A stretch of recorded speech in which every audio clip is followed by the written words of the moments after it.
श्री शिवमुनि जी महाराज साहब, उत्तर भारतीय पर्वतनी श्रमणी सूर्या डॉक्टर पुराना श्री सरिता जी महाराज साहब, सरल आत्मा सरल बना सदगुरु वर्या श्री अजय कुमारी जी महाराज साहब, श्रमणी गौरव प्रज्ञा ज्योति प्रवचन प्रभाविका डॉक्टर पुरानी श्री शिवाजी महाराज साहब की पावन पवित्र चरण कमलों में कोटि कोटि वंदन नमन।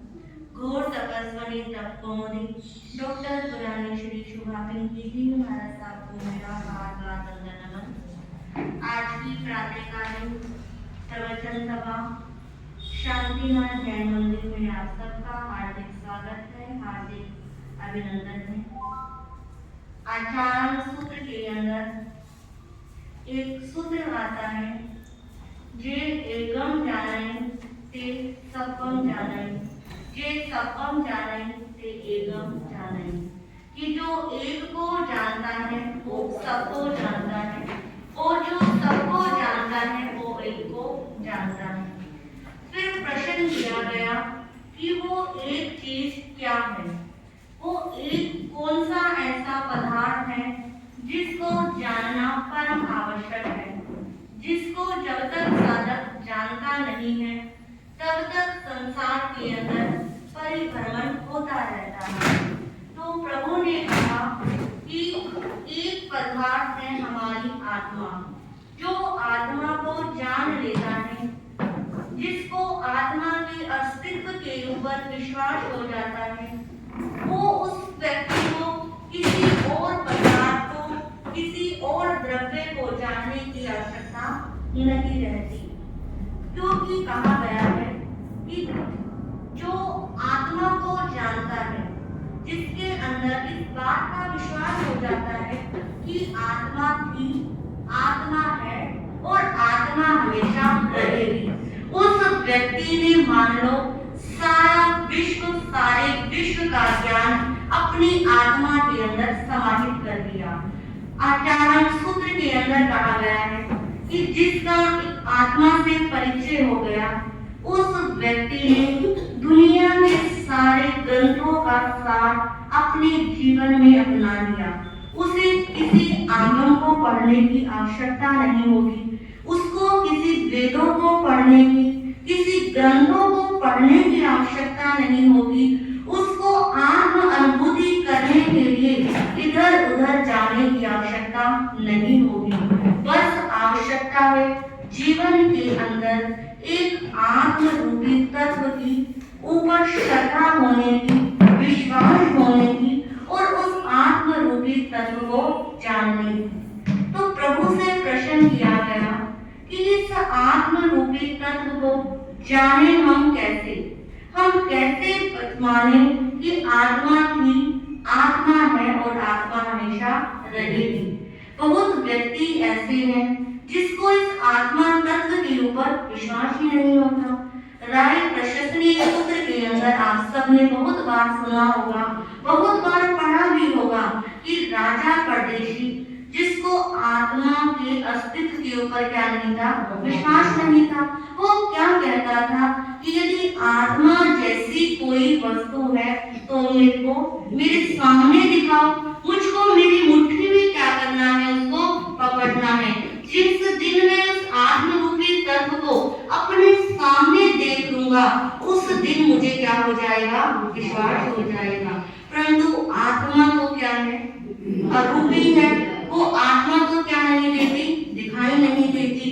एक दृष्टि से आत्मा रूपी है और एक दृष्टि से आत्मा क्या है, अरूपी है, क्योंकि हमारा जैन धर्म क्या है, अनेकांतवाद धर्म है कि ऐसा भी हो सकता है और ऐसा भी हो सकता है।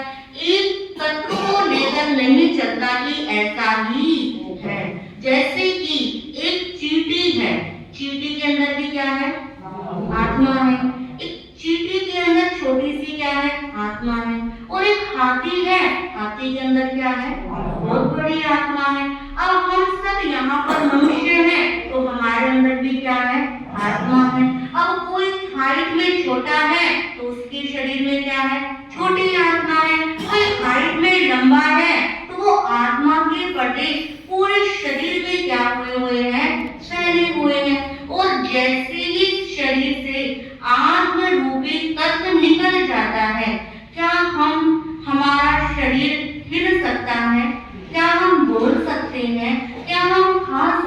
हैं, क्या हम पी सकते हैं, क्या हम अपने विचारों का आदान प्रदान कर सकते हैं? नहीं कर सकते। यानी कि हमारे शरीर में से आत्म रूपी तत्व क्या हुआ है? निकला है। और निकलने के बाद ही शरीर अलग हो गया और आत्मा अलग हो गई। तो इस बात से हमें पता लगता है कि आत्मा नाम की कोई वस्तु क्या है? दुनिया के अंदर है। और ये आत्मा 4,84 लाख जीवा योनियों के अंदर है। हम मनुष्य हैं तो हमारे अंदर तो है नहीं। और एक जो त्रियंज होते हैं उनके अंदर भी होती है। और नरक के जो जीव होते हैं वो भी क्या सहन करते हैं? वेदना सहन करते हैं। उनके भीतर भी दुख की क्या होती है? अनुभूति होती है। यानी कि नरक के जीवों के अंदर भी क्या होती है? आत्मा होती है। और जो देव होते हैं कि जिनका पूरा जीवन सुखों की प्राप्ति के लिए भोगों में ही लगा रहता है, वो भी सुख की अनुभूति, भोगों की इच्छा क्यों करते हैं? क्योंकि वहां पर भी क्या है? आत्मरूपी तत्व है। तो प्रभु कहते हैं कि ये आत्मरूपी तत्व अनंत काल से हमारे साथ था और साथ रहेगा। कब तक हम इस आत्मा को एक जन्म से दूसरे जन्म में लेकर जाएंगे? आप देखिए, इस जन्म में हमने जितना भी पुरुषार्थ किया, जितना भी हमने सीखा, अगला जब हमारा जन्म होगा सब क्या हो जाता है? प्लेन हो जाता है, सब ब्लैंक हो जाता है। और फिर वापस से नई क्या होती है? शुरुआत होती है। वापस से हम पढ़ाई करते हैं, वापस से हम सीखते हैं। कभी मनुष्य में, कभी स्त्री का शरीर, कभी पुरुष का शरीर, कभी गर्भ में आते ही मरण हो जाता है, कभी जन्म लेते ही मरण हो जाता है, कभी बचपन में, कभी जवानी में, और कभी ऐसा बुढ़ापा भी हमने जिया होगा कि हमारी मृत्यु आई नहीं होगी। और हम भगवान से प्रे कर रहे थे कि भगवान हमें क्या कर लो? उठा लो। तो ये सारा दुनिया का जितना भी ये परिभ्रमण है, जितना भी सब कुछ हमें दिखाई देता है, इसके पीछे कुछ सार है। तो वो किसका सार है? आत्मा का है। और ये आत्मा और कर्म, मैंने चतुर्मास में भी बताया था कि इन दोनों का जब तक संबंध रहेगा, ये दोनों जब तक एक में होकर रहेंगे, तब तक हमारा जन्म मरण चलता रहेगा। और जब तक ये जन्म मरण चलता रहेगा, तब तक कभी शुभ कर्म में और कभी अशुभ कर्म में, तब तक जब तक हमारी निर्जरा नहीं होगी, तब तक हम क्या नहीं हो सकते? मुक्त नहीं हो सकते। तो प्रभु ने कहा कि इस जीव के साथ आत्मा और कर्म का जो संबंध है, यदि इससे मुक्त होना है तो हमें क्या करनी होगी? निर्जरा करनी होगी। और ये निर्जरा कैसे होती है? निर्जरा करने के लिए प्रभु ने बताया कि जितना हमारा ध्यान इस शरीर से हटकर हमारी आत्मा पर रहता है, इस आत्म रूपी तत्व को हम जितना याद रखते हैं, उतने हमारे कर्मों की क्या होती है? निर्जरा होती है।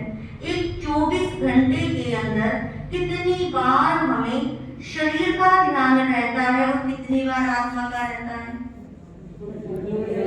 शरीर का ही क्या रहता है? ध्यान रहता है कि सुबह उठते ही शरीर को क्या लगी है? भूख लगी है, शरीर को नहलाना है, शरीर को धुलाना है, शरीर को संवारना है। शरीर के साधन के लिए ही हमारा सारा क्या होता है? पुरुषार्थ होता है। क्या हमने कभी सुबह उठते ही ये चिंतन किया कि आज मुझे इस अपनी आत्मा की प्यास को क्या करना है? बुझाना है। आज मुझे आत्मा का क्या करना है? भोजन करना है। आज मुझे ऐसा कुछ करना है जिससे मेरी आत्मा की क्या हो? तृप्ति हो। किसी को ऐसा चिंतन आया? आता है। कितनी देर के लिए रहता है? थोड़ी देर के लिए ही क्या करता है? रहता है। वो थोड़ी देर के लिए भी इसलिए रहता है क्योंकि हमारा पुरुषार्थ इतना नहीं है, हमारा ज्यादा पुरुषार्थ किसके साथ है? शरीर के साथ है। और शरीर से जुड़े हुए हर संबंध के लिए हम क्या करते हैं? पुरुषार्थ करते हैं। मेरे बच्चे, मेरा पति, मेरी पत्नी, मेरा घर, जहां जहां पर प्रभु कहते हैं मेरा शब्द लगा हुआ है, वो सब क्या करने वाला है? छूटने वाला है। आप देखिए, आपके पास एक पेन है तो आप क्या कहते हो? मेरा पेन है। आपने मुपट्टी लगाई है तो क्या कहते हो? मेरी मुपट्टी है। और इसी प्रकार प्रभु कहते हैं कि जिस जिस संबंध के साथ, जिस जिस वस्तु के साथ मेरा शब्द जुड़ गया, वो सब चीज यहीं पर क्या हो जाएगी? छूट जाएगी। और आप सब इतना भी जानते हैं कि जब हमारा जन्म होता है तो हम क्या आते हैं?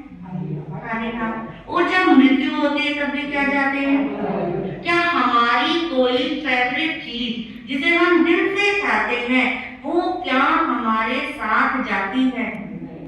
कोई भी कितना भी प्रयास कर ले, कितनी भी कोशिश कर ले कि ये तो मैं लेके जाऊंगा, ये तो मेरे साथ रहेगी, परंतु जैसे ही शरीर और आत्मा इन दोनों के बीच क्या हो जाता है? भेद हो जाता है। दोनों क्या हो जाते हैं? अलग अलग हो जाते हैं। और वैसे ही शरीर से जुड़ी हुई सारी वस्तु यहीं पर क्या हो जाती है?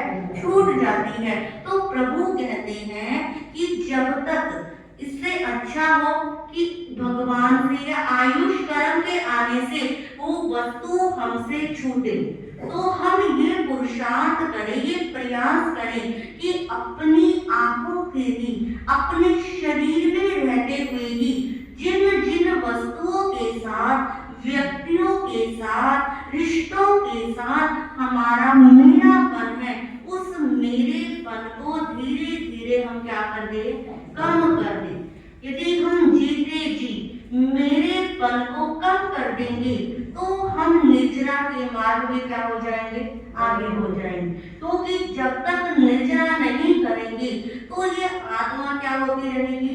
भारी होती रहेगी। और भारी वस्तु कहाँ जाती है? नीचे की ओर जाती है। और अब आपको चिंतन करना है कि इस आत्मा करने के लिए भी हल्की सी क्या है? आवाज आई है कि भाई आप कह रहे हो तो क्या करना पड़ेगा? हल्का करना पड़ेगा। परंतु ये क्या है? रियलिटी है कि कभी ना कभी तो हमें क्या करना होगा? हल्का करना होगा। हमें मेरेपन के लेवल को क्या करना होगा? छोड़ना होगा। आप देखिए, सर्दी आती है, अब सर्दी आ गई तो गर्मी कपड़े क्या करे आपने? छोड़े ही है ना। अब एसी को क्या करा है? छोड़ा ही है ना। पंखे क्या करे हैं? बंद करे ही है ना। ठंडा पानी पीना क्या करा है? बंद किया ही है ना। तो ये भी हमने मौसम के अनुसार जब एक चीज छोड़ी है तो हमें दूसरी चीज भी हमारा क्या हुआ है? प्रवेश हुआ है। इसी प्रकार अपने शरीर पे अप्लाई करें कि जब तक हम कुछ नहीं छोड़ेंगे तो आगे वाला स्टेप हमारा आगे नहीं बढ़ेगा। हम मौसम के परिवर्तन को क्या कर लेते हैं? स्वीकार कर लेते हैं कि अब सर्दी आ गई, गर्मी आ गई, बारिश आ गई, अब जवानी आ गई, अब क्या आ गया? बुढ़ापा आ गया। परंतु जो असली चीज है उसको हम क्या नहीं करते? स्वीकार नहीं करते। वो तो हमारे साथ एक लाइन की तरह क्या होती आ रही है? चली आती आ रही है। जो खाने में हमारा अट्रैक्शन था, जो चीज हमें पसंद थी, जो बचपन से पसंद थी, वो क्या है? अब तक ही हमें क्या है? पसंद है। जो घूमना हमें शुरू से पसंद था वो अभी तक क्या है? हमें घूमना पसंद है। जो हमें जिस स्टाइल में रहना हमें बचपन से पसंद था उस स्टाइल में हम क्या कर रहे हैं? अभी तक रह रहे हैं। तो प्रभु ने कहा, हम सबको समझाने का प्रयास किया है कि जब तक छोड़ोगे नहीं तब तक क्या नहीं होगे? हल्के नहीं होगे। और हल्के होने के लिए हमें क्या करना होगा? चिंतन करना होगा। चिंतन में हमें क्या करना होगा? चिंतन में हमें ये करना होगा कि मेरा शरीर अलग है और आत्मा अलग है। सिर्फ कहने के लिए ही नहीं, हमें किसमें लेकर आनी है? चिंतन में लेकर आनी है। प्रतिदिन हम मैसेज देना है। जब एक छोटा बच्चा होता है, जब वो थोड़ा बड़ा होने लगता है, तो आप उससे क्या कहते हो? मैं तेरा क्या हूँ? मैं तेरी मम्मी हूँ, मैं तेरी दादी हूँ, मुझे क्या बोलो? दादी बोलो, मुझे नाना बोलो, मुझे नानी बोलो। उसके अंदर हम ये क्या डालते हैं? संस्कार डालते हैं कि मैं तेरा क्या हूँ? ये हूँ। जो स्कूल भेजते हैं तो उससे पहचान कराते हैं कि ये तेरा क्या है?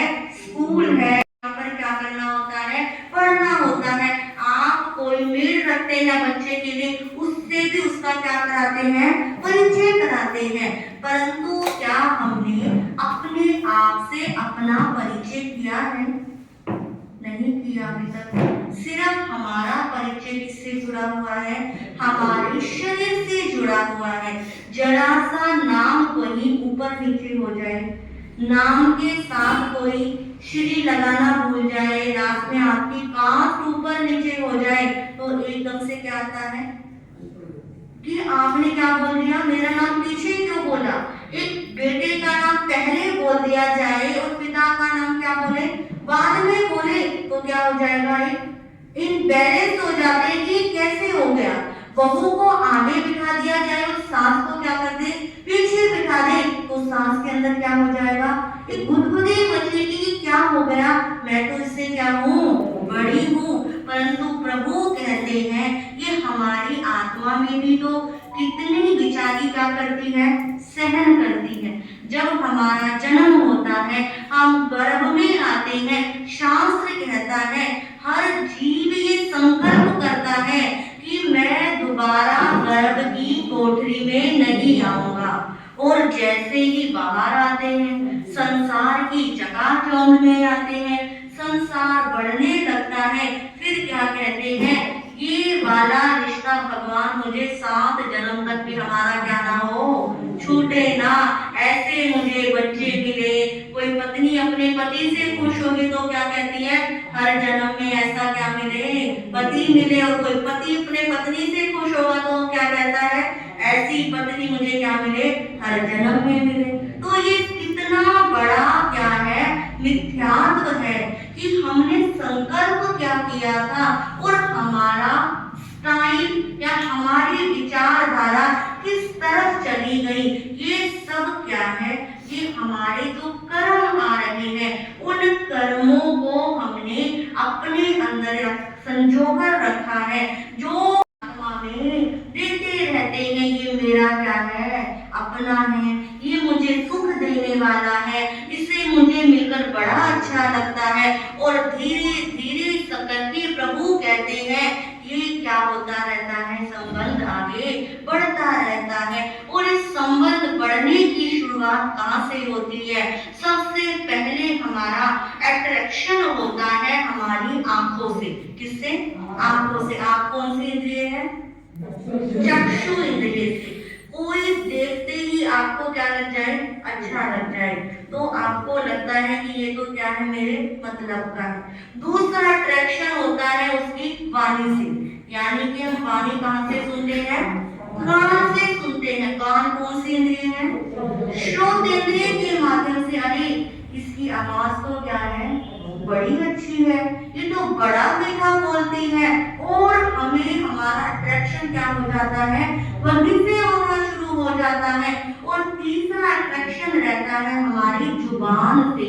जुबान से कैसे होता है कि जो हम एक तो दो काम करते हैं। एक तो हमें जुबान से क्या पसंद है? बोलना पसंद है। और जितना मर्जी क्या कर लो, बुलवा लो, जैसे मर्जी जहां मर्जी क्या कर लो, बुलवा लो।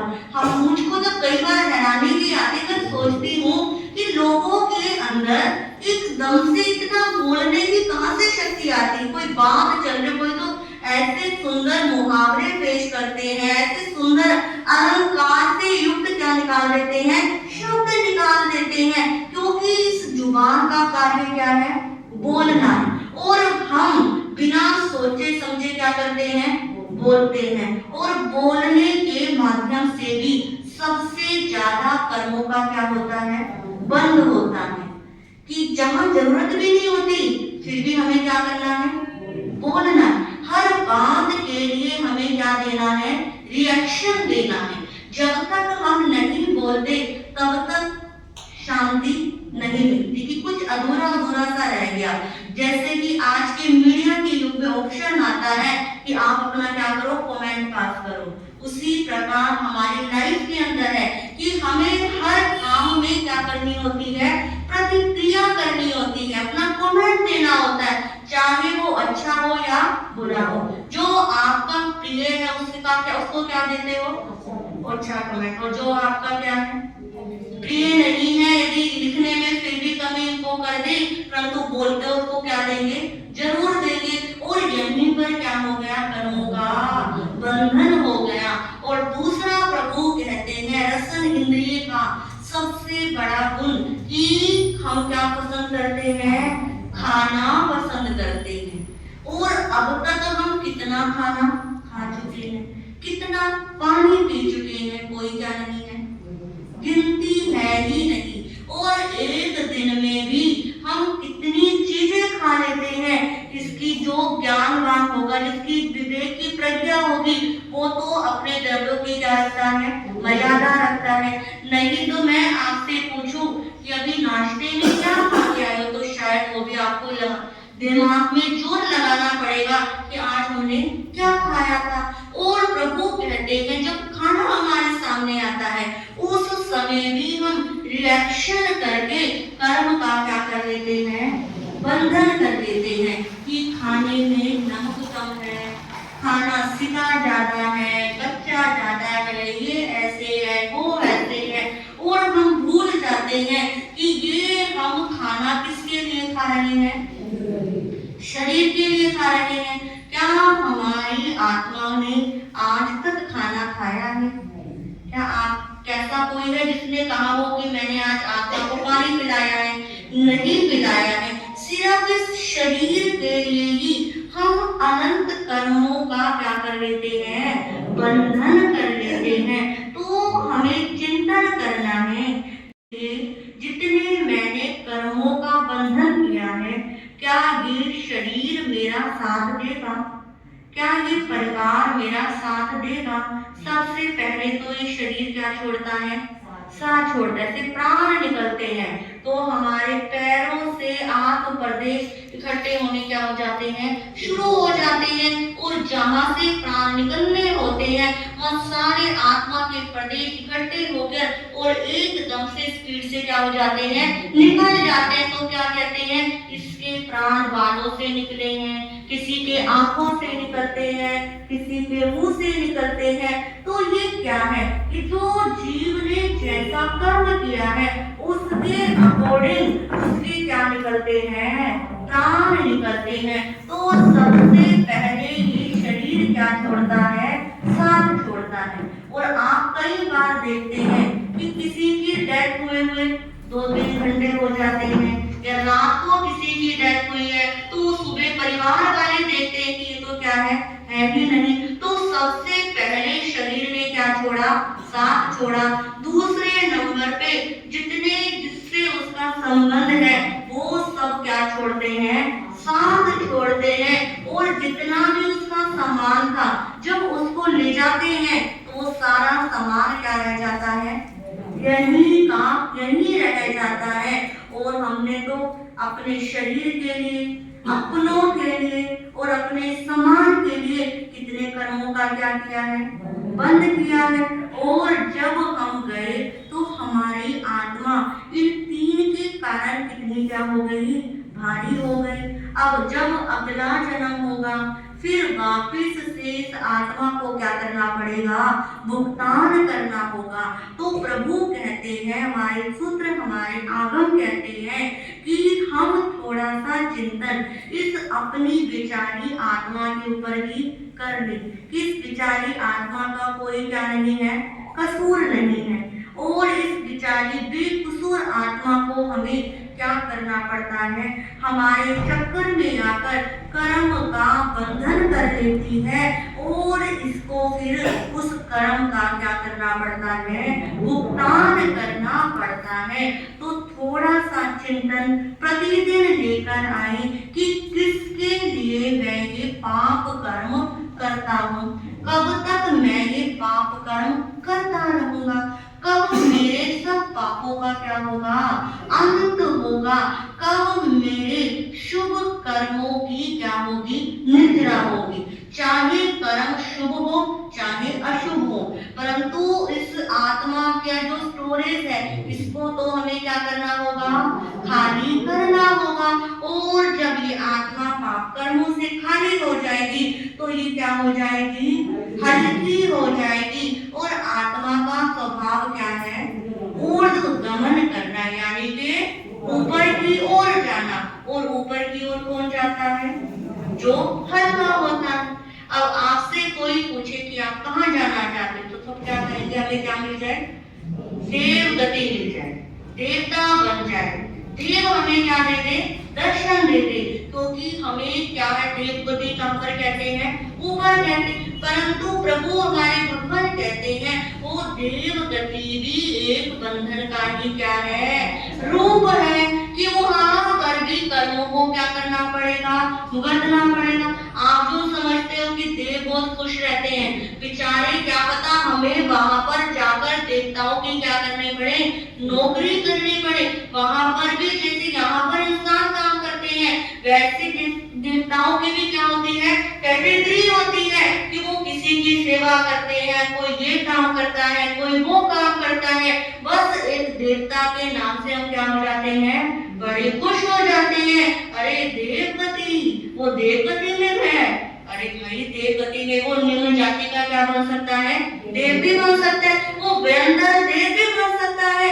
उसने ऐसे कर्म किए और किसी पेड़ पर जाकर क्या हो गया, उसका जन्म हो गया, वहां पर वो क्या देगा, दूसरों को कष्ट नहीं देगा। जैसे कई बार आप कहते हो कि इसको ओपरा हो गया या इसकी दूसरी हवा लग गई, तो ये क्या होती है, ये बेअंदर जाति के देवी होते हैं, दूसरों को क्या देते हैं, कष्ट देते हैं। तो इसलिए चिंतन करो कि ना हमें देवगति मिले, हमें तो ऐसा कर्म करना है कि जिससे हमारी आत्मा इस सब प्रकार के कर्मों से क्या हो जाए, हल्की हो जाए। और जब हल्की हो जाएगी तो हम, आत्मा की दो अवस्था होती है, एक होती है संसार अवस्था और एक होती है मुक्त अवस्था। अभी हम सब किसमें हैं, संसार अवस्था में है, क्योंकि हमारा क्या चल रहा है, संसार। आपका अपना संसार है, हमारा क्या है, अपना संसार है। परंतु है तो एक दृष्टि से हम सब संसारी। और दूसरी होती है आत्मा की अवस्था, मुक्त अवस्था, कि वहां पर सिद्ध गति, लोक के अग्रभाग में जाकर जब अनंत सिद्धों के अंदर हमारी आत्मा की क्या हो जाती है, विराजमान हो जाती है। जब हमारा हमेशा हमेशा के लिए जन्म मरण खत्म हो जाता है, सारे कर्मों का क्षय हो जाता है, उस दिन हम क्या हो जाते हैं, सिद्ध बुद्ध और मुक्त हो जाते हैं। हर कोई क्या हो सकता है, मुक्त हो सकता नहीं है। क्या पता आप में से कोई आत्मा हम में से सबसे पहले जाकर क्या हो जाए, मुक्त हो जाए। हम साधु बनने के बाद भी क्या रह जाए, पीछे रह जाए। क्योंकि ये सब परिभ्रमण किसका है, भावों का है। भावों की उच्चतम स्थिति जिस आत्मा के ऊपर आ जाएगी, वो आत्मा कर्म बांधने में इतना समय लगता है, कर्म मुक्ति में उतना समय नहीं लगता। मकान बनाने में तो क्या लग जाता है, समय लगता है। तोड़ना हो तो क्या हो जाएगा, एक हफ्ते के अंदर, 2 दिन के, 1 दिन के अंदर भी बुलडोजर चलाएंगे और क्या हो जाएगा, मकान सारा टूट जाएगा। उसी प्रकार ये मत सोचना कि भाई इतने मैंने तो पाप कर्म करे हैं, इतना बुरा किया है, मेरे साथ तो ये हुआ है, अब इतना ही समय मुझे और लगेगा, ऐसा नहीं है। अब जिस दिन आपके भाव शुद्ध हो गए, शरीर और आत्मा दोनों का भेद आपको हो गया, उस दिन आपके कर्मों की क्या हो जाएगी, निद्रा हो जाएगी। और आप मुक्त हो जाएंगे। इन शब्दों के साथ मैं अपने विषय को विराम देती हूँ। पर थोड़ा सा चिंतन करना है, आत्म जागृति लेकर आनी है और हमें भी क्या होना है, मुक्त होना है, ऐसा विश्वास सबको रखना है। इन शब्दों के साथ मैं अपने विषय को विराम देती हूँ। अब आप सुनेंगे भजन हमारी घोर तपस्वी।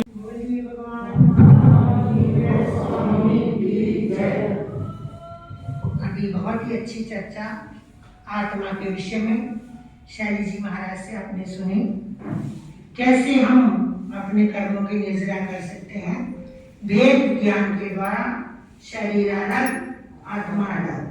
तो ऐसे ही ये जो ज्ञान है ये हमारे गुरु ही हमें बताते हैं।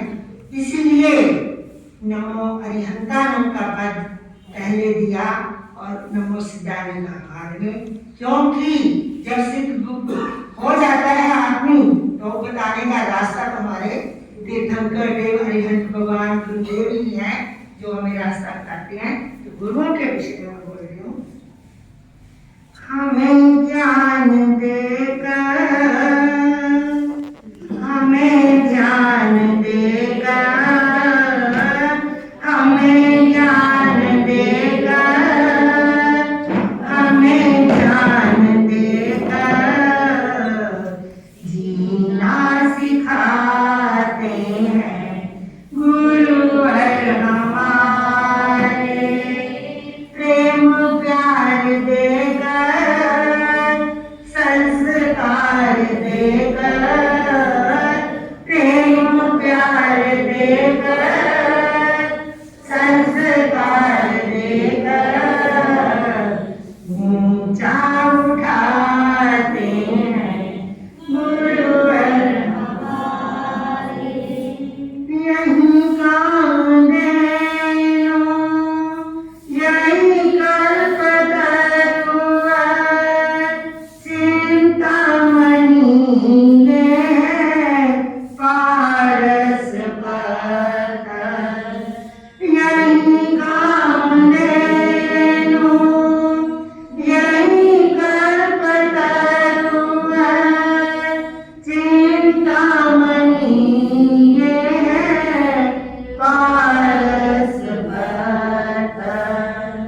दिशा को बदल कर, दशा को बदल कर, दिशा को बदल कर, दशा को बदल कर जिंदगी बनाते हैं गुरुवर हमारे। हमें ज्ञान देकर, हमें ज्ञान देकर, हमें ज्ञान देकर, हमें ज्ञान देकर जीना सिखाते हैं गुरुवर हमारे। वे संयम को जीवन में धारण करते, वितरागवाणी उच्चारण करते। वो संयम को जीवन में धारण करते, वितरागवाणी उच्चारण करते। हमें देखे संयम, हमें देखे उपशम, हमें देखे संयम, हमें देखे उपशम स्वर्ग सा बनाते हैं गुरुवर हमारे। हमें ज्ञान देकर, हमें ज्ञान देकर,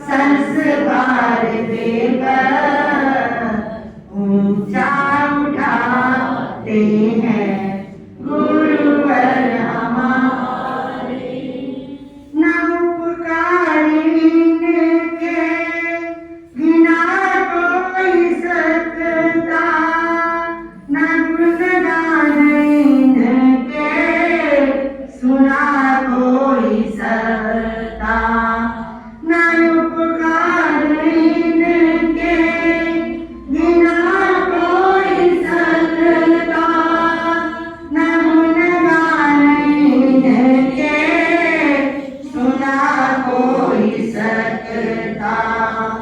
इशारा ये देते, नजारा ये देते, इशारा ये देते, नजारा ये देते, भगवान कहते हैं गुरुवर हमारे, हमें ज्ञान देकर, हमें ज्ञान देकर, हमें ज्ञान देकर, हमें ज्ञान देकर जीना सिखाते हैं गुरुवर हमारे।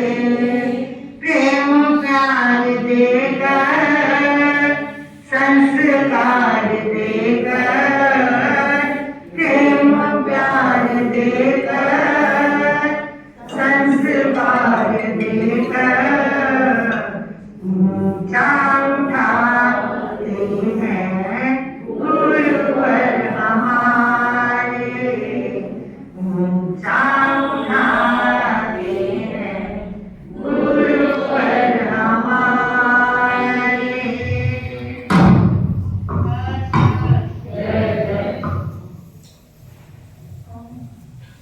महासाहब की तपस्वी शुभाजी पिंकी जी महाराज साहब, आगम ज्ञाता प्रवचन प्रभाकर महासाध्वी डॉक्टर शैली जी महाराज साहब ठाणे, 5 चरणों में शत शत वंदन नमन।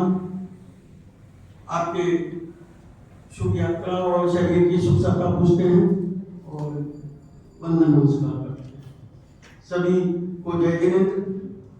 मैं सभी आने वालों का धन्यवाद करता हूँ कि शॉर्ट नोटिस में, और हमारा हॉल करीब करीब पूरा भरा हुआ है। ये महाराज साहब की पुण्यवाणी है कि सभी प्रवचन सुनने के लिए बताए। धन्यवाद। इच्छा तो बहुत थी कि प्रवचन आगे चलते, परंतु ये एक प्रोटोकॉल है कि उपाध्याय श्री रविंद्र मुनि जी महाराज साहब स्थानक में पधार गए हैं, रमणीक मुनि जी महाराज साहब साथ में है ठाना, और कल का प्रवचन स्थानक में रखा गया है। इसलिए ये प्रोटोकॉल हमारा रहता है कि भाई कल प्रवचन न हो, तो कल का प्रवचन स्थानक में रहेगा। सभी से निवेदन है कि जरूर जरूर पधारें। कल 8:30 से 9:30 ही प्रवचन का टाइम है। महाराज साहब का प्रवास यहीं पे रहेगा। सब दर्शन और ज्ञान चर्चा के लिए सादर आमंत्रित हैं। तो बस यही कहना है। हमारे पूर्व प्रधान राज्यपाल जी आए हुए हैं, बोले समाज की तरफ से।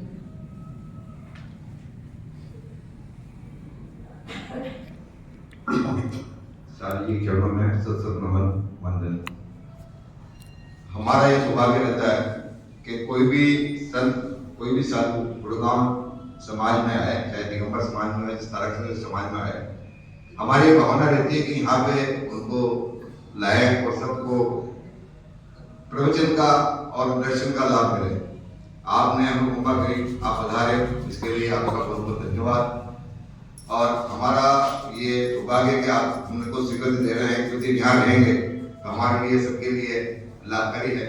पाकिस्तान जो है बहुत अच्छा है, अनुकरण मतलब आपके स्वाध्याय के लिए, अध्ययन के लिए, शांति एकदम, तो आप कुछ समय और रहें, ऐसी भावना है सबको लिए। हमारा यहाँ पर कल का आज का दिन और कल का यहाँ पे प्रवास रहेगा। परसों सुबह मौसम के अनुसार यदि मौसम अनुकूल हुआ तो ठीक 7 बजे हम यहाँ से दिल्ली पर्सनल की ओर बिहार करेंगे। तो सभी जिसकी अनुकूलता हो तो बिहार में भी आने का प्रयास करना, भाव रखना। अब हम सभी खड़े होकर वंदना करेंगे। आए तो हमारे यहाँ के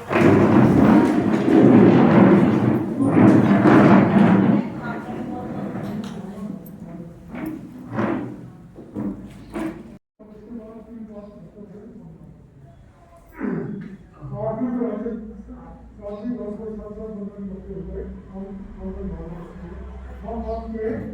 आपके ज्ञान दर्शन चारित्र और संयम यात्रा और स्वास्थ्य की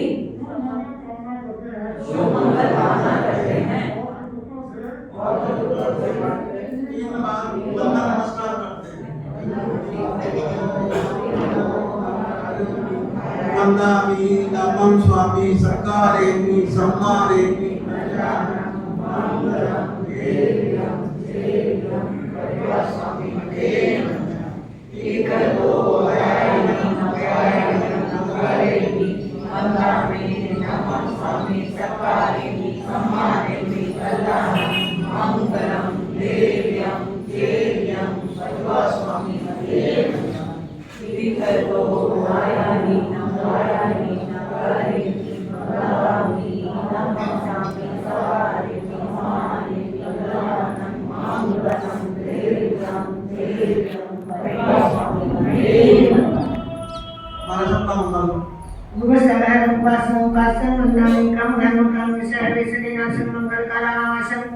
विसर्पणमंतं कंठे राजे जोस्या मनोत सदैव रोगमारी जुट जरा जंती उसहम चित्रयोयमंत तुजकानामि वफलवैना त्रियेसुरी जीवा पावन्ति न दुग्धोगम ध्वसमत्ते लज्जे चिंतामणि का पायो ये पावन्ति विनिममनंठान ये संतो मय सत्य वनबरे निंता देव दीप्ति गोई भवे भवे पासिंतन चैता बार भस्म चक्रवाटी में दियो संति संधि वरने वत्तव्य मंत्र लोग सुरेरे दंडितरे जनयन्ते कते समझो समीजेति उस समय जंतुवंदे समय नंदन समय पवम पुष्पासम जनेन चंतुवंदे स्वेच्छवदन कंसीगर सिजन संतेच बंदामी कोंतस नेगच बंदामी अरे जनेन पासंता वदन चैमे विठरा विहुदा पिंजर में 24 समीजिना तत्र में प्रसंतो तृतीय वनिया भैया जे ए लोग सतमा सिद्धा आरोप गोहिला सबाई वर्तमान तो चंदे सुरुद्रा इसे सिद्धसरा सागर वर्तमीरा सिद्धा सिद्धि मामुदि संतु सिद्धा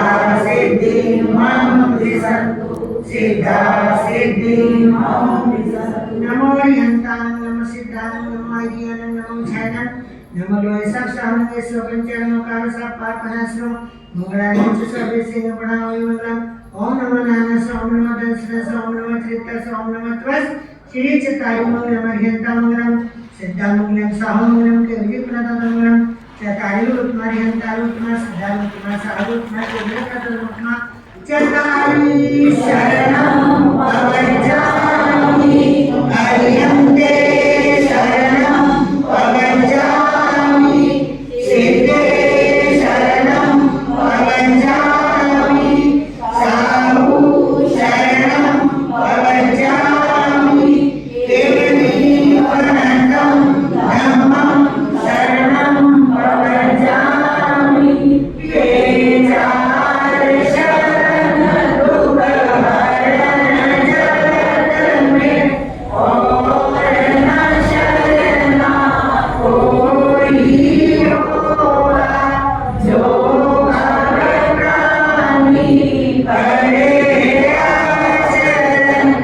उससे